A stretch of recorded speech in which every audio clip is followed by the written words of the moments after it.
The Italian Film Industry by Alex Felix.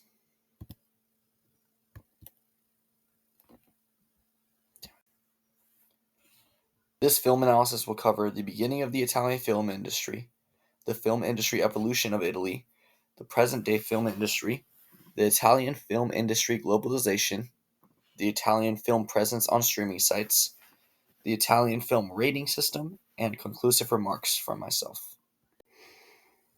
To kick off the beginning, the Italian film industry was actually one of the last film industries to be started, kicking off its first film in 1905. The film industry was inspired by major early prophets in the United States and neighboring European countries. The epicenters of the film industry originated in big cities such as Turin, Naples, Rome, and Milan. Delving into the beginning of the Italian film industry, I dove into the first movies that the Italian film industry created. The first movie was created in 1905, and it was called La Presa de Roma. La Presa de Roma is also, for translation to English, is The Capture of Rome. La Presa de Roma was the first Italian film, and it was produced in 1905, like said before, and the film ran for just under 10 minutes, making it a very short film. The next big film that was created was La Caduta de Troia, which also translates into The Fall of Troy. Um, the Fall of Troy was a historic event in Italy, wanted, and the film creators wanted to create like an image for the people to look into the history of the Fall of Troy. The film ran for a total of 31 minutes and it was produced in 1911. This film highlights the fall of Troy, and it was inspired by the great success of La Presa de Roma. And then the last big film that was created in the early stages of the Italian film industry was Cabiria. Cabiria was debuted in 1914, and it was considered Italy's first long movie, running for 3 hours and 14 minutes. This is the first Italian film to be put under the not rated scale for Italy. This leads us into the evolution of the film industry. Despite the hatred of fascist rule in Italy, Mussolini did spur the production of the film industry. Government subsidization was provided for many films during this era, and government subsidization was also provided for the construction of a legendary film studio sponsored by the government. It was called La Cinesetta. Throughout fascist rule, imported movies were highly censored. Broadcasting of film was sponsored across the nation, and it was sponsored for films specifically from Italy. For films from outside the country were not particularly sponsored or helped by the Italian government to be played in studios in Italy.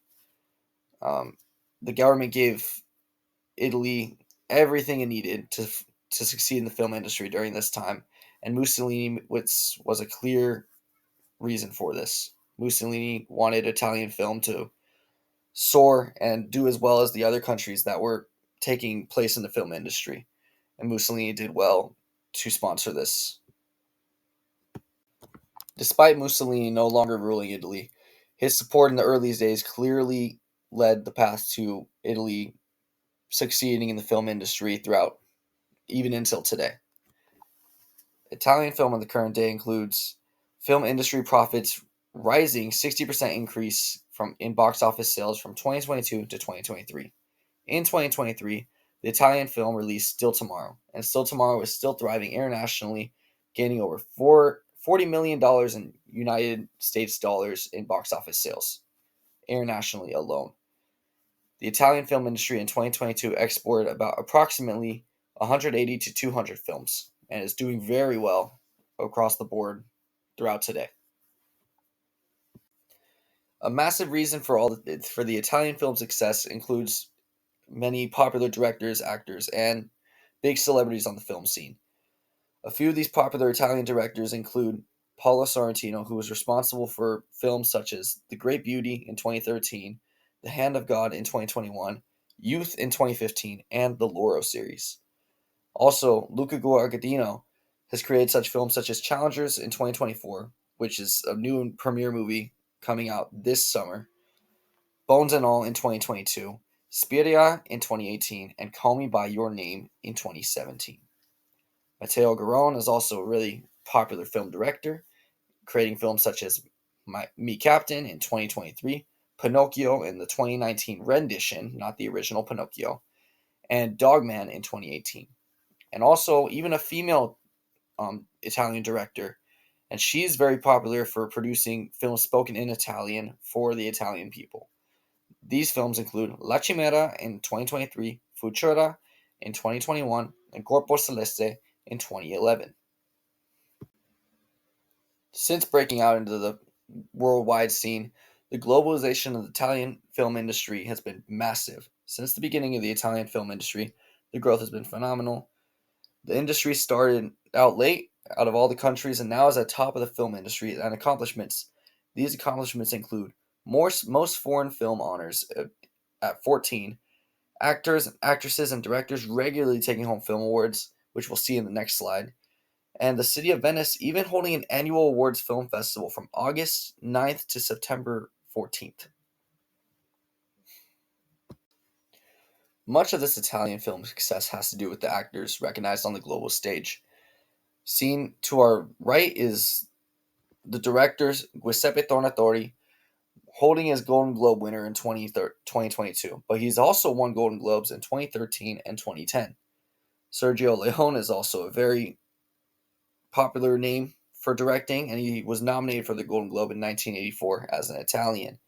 Sophia Loren is also the Academy Award Best Actress of 1960, and she has been a name across Italian film since the 60s, and for even a popular name nowadays, featuring in many films. Alongside Italian film presence across the world, Italian film presence is also present on streaming sites. As streaming sites have become more popular throughout the years, Italian film has taken over many of these sites.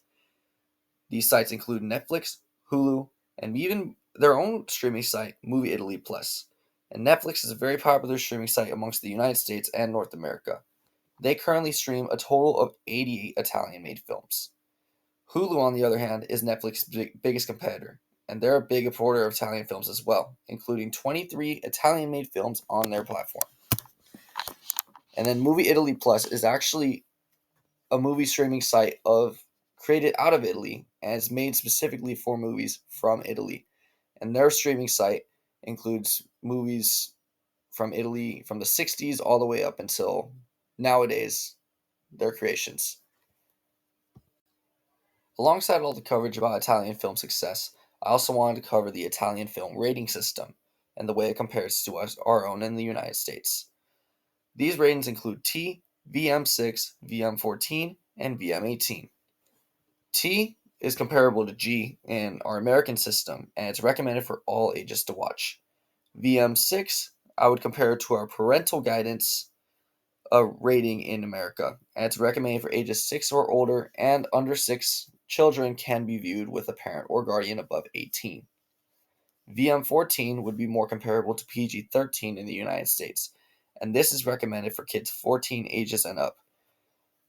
Children under 12 are actually not accepted with under any circumstances in Italy, which doesn't compare very well to PG-13 in America. And children under 13 years old need an adult supervisor to enter these movies.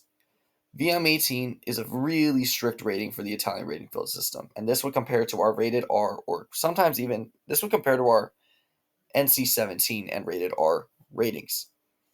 No one under the age of 16 is admitted under any circumstance, and children 17 need the supervision of a supervisor aged 18 and up. You must be 18 to be admitted to watch these films without parental supervision. Overall, the Italian film industry has soared over the past years, and despite its humble and slow beginnings, the film industry has slowly grown to a powerhouse competing with Hollywood. The future of Italian film looks to be in safe hands, as there have been good progress and growth over the industry over the years. It seems that Italy will stay towards the top of the film industry for years to come. Thank you for watching, and I hope to see you next time.